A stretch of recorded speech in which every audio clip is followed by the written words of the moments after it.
Megyn Kelly and Donald Trump certainly had their moments during the campaign season, and very few of them good. It was a contentious relationship, to say the least. You could argue good. Good. I'll shut up. I was going to say you can argue good for Megyn Kelly because it Certainly raised her profile in a profile. huge way. Although I read her book last week, and she says it was a horrible experience for her.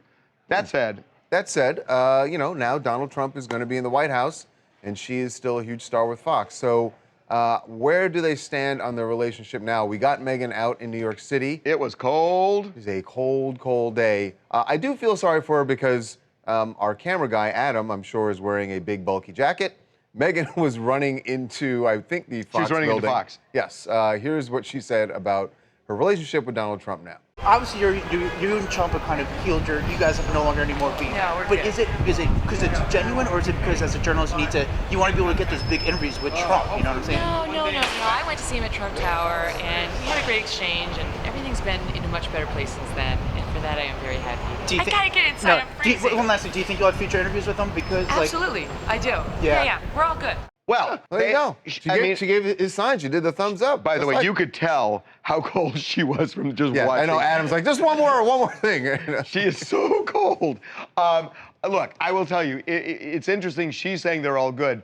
And it's probably good for her if they are all good, because then she's going to get the president on her show. No, I think it's interesting. She said, I didn't realize she had actually gone to Trump Tower. No, what happened? I can tell you what happened, Yeah. because again, I read the book. She and I knew this actually. She did a special on Trump 4 or 5 months ago. But before she did the special, she actually went to Trump Tower, and she had called him and said, "Look, I want to meet with you." She went to Trump Tower, and they spent some time together. They said they worked things out. He did the special, but he was going back and forth, and he was still blasting her on Twitter. In this book, which was just released, she just lays him out and says that aside from bullying her all year with tweets and calling her a bimbo and all this other stuff, that he threatened her repeatedly, saying, "You better stop or else I'll do this and that," and even tried to bribe her. I believe it was a hotel room in one case.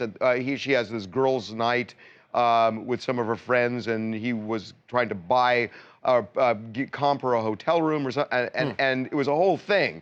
So it's interesting after this book where she really does just call him on the carpet, whether he's going to feel that way. But also, I think she's pointing out things that happened in the past, probably before that meeting, right? Well, but this book laid out things people didn't know. Did he ever publicly apologize to Megyn Kelly for any of the things he said? Nope.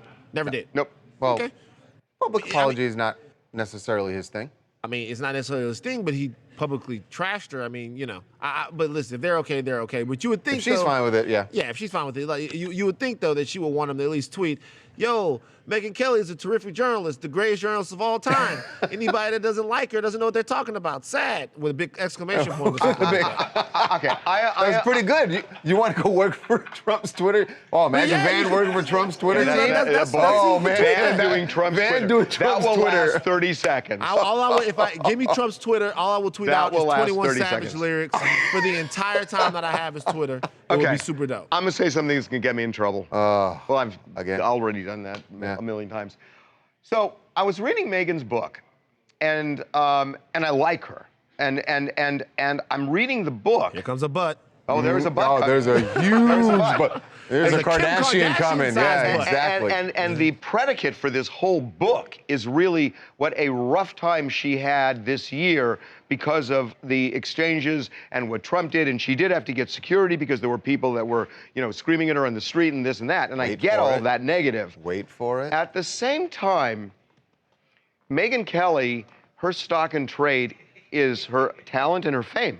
Right. And her fame went up exponentially as a result of this tete-a-tete with Donald Trump, the way Dan Rathers did with Richard Nixon. I mean, this is the way people become So your superstars. point is, don't complain when bad things happen to you if you get something good out of it in the end. Megyn presented this singularly as a horrible, gut-wrenching experience. And I'm just saying... The ends justify the means. No. I'm not saying anything about ends and means. I'm just saying, does she process the benefit of that in the tumult that went on during the year? What she probably processes are the checks, you know what I mean, that get bigger, and her cachet that gets bigger. But if you're describing what your mindset was like while it was going on, the truthful thing is to say how you are actually feeling, and she probably actually didn't feel too great about it. No, she was tormented, she said. Right. Love there you, go. Megyn Kelly. Making a point. Love you, Megyn Kelly.